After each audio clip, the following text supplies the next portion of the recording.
So yan guys, kakatapos lang sa baha, naglilimas na si Ate Ana. Yan. Mga lahat ng mga tao naliligo, nakahubad sila kaya sila naliligo.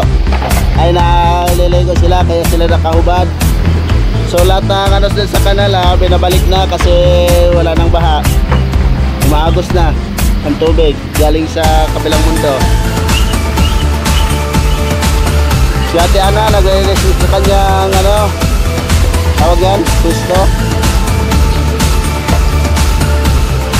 Oras natin ngayon ay 5:18 ng hapon.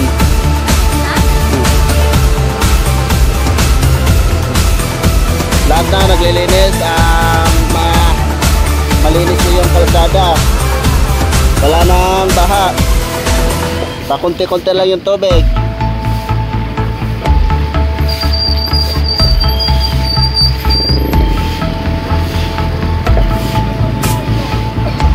Kaso maambon-ambon pa konti. Ibambo na naman.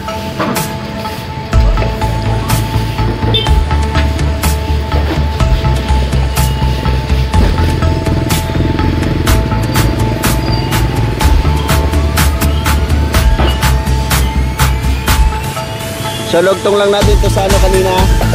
Sa video natin kanina, mga ilang minutes lang yun, mga 20 ata yun. 20 minutes or 17 minutes. Hindi ko alam kanina kung ilang oras yun ay ilang minuto. So ito guys, lugtong natin to. Doon, hindi masyadong marinig yung boses. Kaya ang camera natin ay nakabalot ng sa kanyang case. Habang nilusom natin sa tubig. Dito malakas yung nito boses. So balikan yung mga tao. Wala nang baha. Ay, shout out dyan. Tapos ng baha. Hanggang dito lang yung vlog natin guys. Hanggang dito lang yung vlog natin. Wala nang baha. Shout out kay Sir Wen, kay Tukstogo. Shout out dyan. Yan. Shout out sa naglilis ng palengke. Shout out. Wala po.